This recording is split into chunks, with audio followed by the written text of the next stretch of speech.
Hola, ¿qué tal? Bienvenidos a otro video tutorial de Biotime Pro. Estamos en la parte 9 y en los siguientes 5 videos vamos a explorar cómo crear horarios, cómo crear turnos, cómo asignar estos turnos a los empleados y finalmente cómo obtener un reporte de asistencia calculado.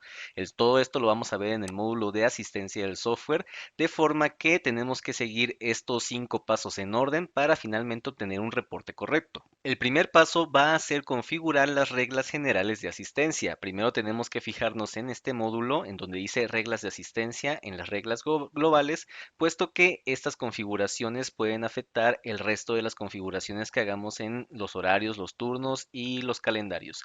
Entonces, primero tenemos que configurar la configuración de cálculo.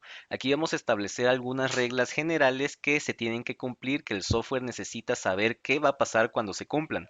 Por ejemplo, podemos configurar que cuando el retardo exceda cierta cantidad de tiempo, que el reporte lo cuente como una ausencia. Es lo mismo cuando una salida temprana exceda cierta cantidad de tiempo, que lo considere una ausencia. Esto no hay que confundirlo con un tiempo de tolerancia. Esto lo vamos a ver cuando estemos creando un horario. También tenemos que decidir qué va a pasar cuando por alguna razón los usuarios no hagan sus marcajes correctos en un día o los hagan de forma incompleta. Por ejemplo, si no hay checada de entrada en un día, pero sí hay checada de salida, ¿eso cómo queremos nosotros que se calcule? Lo normal sería que si no hay checada de entrada, entonces eso se va a considerar una ausencia, pero también podemos configurar que se considere una llegada tarde de X cantidad de minutos, por ejemplo 60, o que se muestre incompleto. Por defecto el sistema lo marca como ausencia y lo mismo con la checada de salida. ¿Qué pasa si no hay checada de salida, pero por ejemplo sí hay checada de entrada?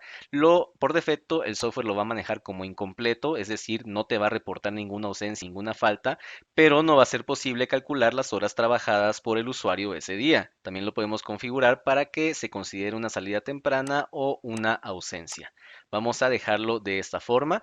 Si nosotros no tenemos una regla concisa en nuestra empresa de que después de cierta cantidad de minutos o de horas de retardo se considere una ausencia, nosotros recomendamos dejar este número de esta forma: muy alto, 480 minutos, que son 8 horas, así que por lo general esta regla nunca se va a cumplir. En la parte de abajo vamos a encontrar la función identificador de estado. Aquí simplemente vamos a indicar que cuando las checadas que se envían de un reloj checador de ZK lleguen con alguno de estos dígitos, como tal, cada checada que se hace en el reloj y que se envía a BioTime viene acompañado con un dígito identificador, y en este caso es donde estamos definiendo que el dígito 0, el dígito 1, el dígito 2 se consideren estos 6 estados de asistencia. Para cuestiones de reportes, de cambiar que estos estados se llamen de otra forma, lo vamos a ver más adelante.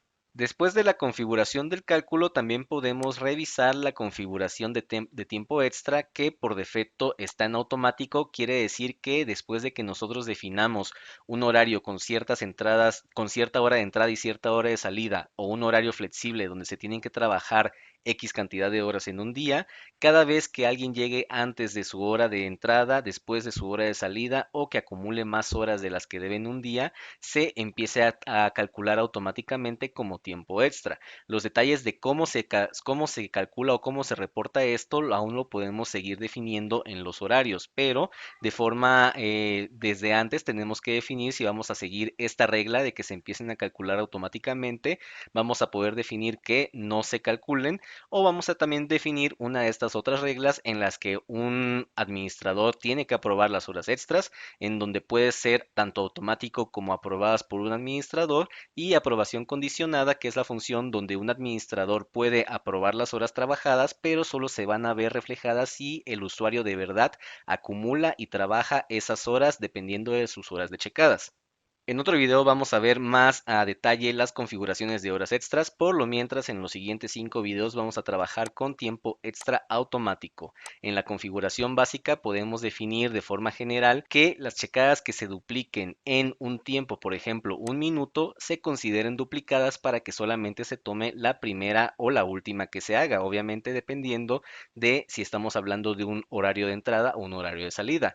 Lo podemos dejar por defecto 1, 5 o 10 minutos, el tiempo tiempo que nosotros queramos y de todas formas se puede definir de forma específica para cada horario. Sin embargo, lo ideal es dejarlo en 1 o 5 minutos para que en el caso de que los empleados hagan checadas innecesarias, a lo mejor checan 2, 3, 4 veces en el reloj checador simplemente para asegurarse y podemos evitar esa clase de errores o esa clase de checadas innecesarias que nos hacen ruido a la hora de querer calcular algo mediante la función de checadas de minutos de checadas duplicadas para que se ignoren. También en la configuración de app es cuando nosotros tenemos o vamos a utilizar la app ZK BioTime para las checadas móviles a través de celular. Aquí es donde vamos a poder definir de forma general si es o no es necesaria una fotografía al momento de que los usuarios envíen una checada por el celular. Lo mismo con si tienen que seleccionar un código de trabajo y lo mismo si tienen que seleccionar un estado de asistencia. Aquí lo más relevante es seleccionar si la fotografía es o no obligatoria al momento de checar en el celular. Eso serían todas las reglas globales, pero además podemos tener unas reglas específicas para departamento. Por ejemplo, supongamos que los usuarios de cierto departamento, los usuarios del departamento logística, van a cumplir una regla especial que si no checan tanto entrada como salida se les empieza a considerar una ausencia, es decir, que tienen que forzosamente checar tanto su entrada como su salida. Podemos definir que cuando no haya checada de salida, el software lo cuenta automáticamente como una ausencia. Podemos guardar, darle un nombre a esta regla, la guardamos y en este momento se estaría aplicando para los usuarios del departamento que nosotros seleccionamos. Sea como sea que lo queramos nosotros manejar, tenemos que tomar en cuenta esta regla general antes de empezar a configurar nuestros horarios, turnos y calendarios. Eso sería todo por el momento y en el siguiente video vamos a ver los detalles de cómo crear diferentes tipos de horarios. Hasta la próxima.